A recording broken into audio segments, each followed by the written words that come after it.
Siya si Angelo Cantos o Makmak, 12 taong gulang. Nasa ika-5 baitang sa elementarya at panganay sa 4 na magkakapatid. Taong 2010, nang tuluyan silang iwan ng kanilang mga magulang sa pangangalaga ng kanilang lolo at lola. Walang permanenteng trabaho ang lolo ni Makmak. Bilang panganay sa magkakapatid, nakasanayan na ni Makmak ang magtrabaho bago pa sila iwan ng kanilang mga magulang. Nagtatrabaho po ako para makatulong-tulong konti sa lola-lola ko. Kasi po yung mama ko wala nang lumayas po siya. Nagtrabaho lang po siya sa Subic. Tapos po, dumadating siya dito buwan-buwan. Tapos po yung 2013 na December, umalis na po siya.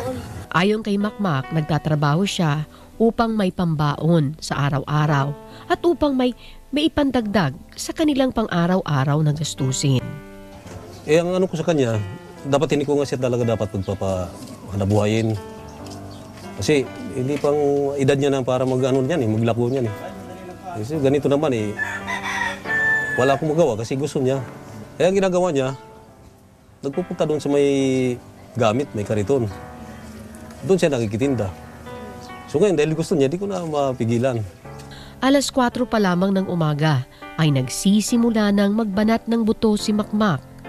Umaangkat siya ng panindang scramble at nagrirenta ng kariton bilang panlako ng kanyang paninda.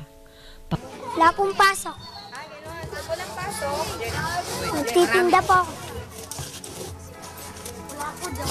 Pag may pasok po, hindi po ako nagtitinda habang Sabado Linggo lang po. Pambibili po ang baon, pati mga gamit ko. Pagkatapos magbenta ay naghahanda na si Makmak sa pagpasok sa paaralan. Kahit naghahanap buhay sa umaga at nag-aaral sa hapon, hindi ito naging hadlang upang lumiban ng bata sa pagpasok sa eskwela.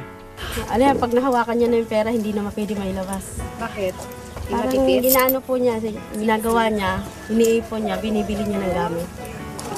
Pagbutihin niya na lang yung pag-aaral niya, sikapin niya para maano niya yung mga kapatid niya, balang araw matutulungan niya yung mga kapatid niya. Siyempre po, makapag-aral sila, kaya nga po pinayagan kong ma-interview ng ganito si Makmak kasi malay mo may makanood at matulungan siya ng pag-aaral niya hanggang college, saka yung mga kapatid niya. Masigasig at masipag na bata. Pangarap niyang maging inyero balang araw. Kaya nagsusumikap sa pag-aaral upang makatulong sa kanyang mga minamahal na lolo at lola na silang nagpalaki at nag-alaga sa kanya. Bali, 2 kaming nag-aalaga nito. Isa dyan sa bilas ko, sa kanila yung 2, tapos yung 2 din amin. Si Makmak, kahit hindi mo sabihan, tumutulong naman yan May gano'n, kahit utusan mo, susunod agad. Masasabi ko po sa lola at lola ko, salamat. Dahil po sila po nag-aalaga sa amin. Sa naman.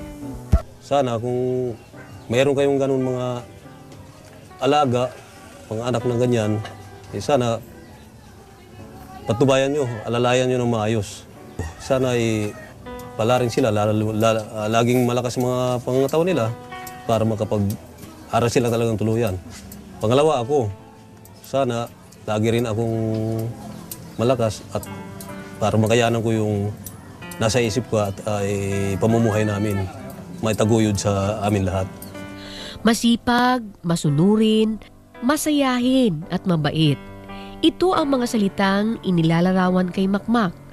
Ngunit, nang tanungin ko siya tungkol sa kanyang mga magulang, luha ang unang isinagot sa akin ng batang si Makmak. Nagagalit po ako sa kanya. Iniwanan niya kami. Iniwanan niya kami ng mga magkakapatid. Huwag na silang babalik dito. Nalayakan namin kami. Hindi sila nag-alaga sa amin. Mahal ka pa rin nila. Hindi. Ayos na sila sa amin Tapos yung pumunta kami sa may Sambales, kinuha kami ng nanay namin. Iniwan din kami. Tapos nag-ulit din ako doon. Trabaho rin para may mga pera. Kasi pa, iwan. Hindi kagaya ng mama namin, iwan sa amin. Mayroong mang nararamdamang hinanakit si Makmak sa kanyang mga magulang na nag-iwan sa kanilang magkakapatid. Nararamdaman pa rin ang hanap na lingap ng musmus mula sa kanyang tunay na kasangbahay. Mahal na mahal ko magkakapatid ko. Nagtatrabaho ka para sa kanila. Oo. Sige, sabihin mo.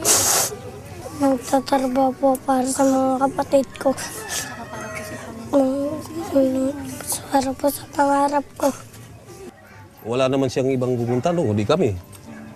Kami nandito mga kamag-anak eh. Kaya, hanggat gusto niya sa akin, pangalagaan ko siya. Naway matagpuan na ni Makmak ang matagal na niyang inaasam-asam na pagkalinga, pagmamahal ng kanyang ninanais mula sa kanyang mga tunay na mga magulang.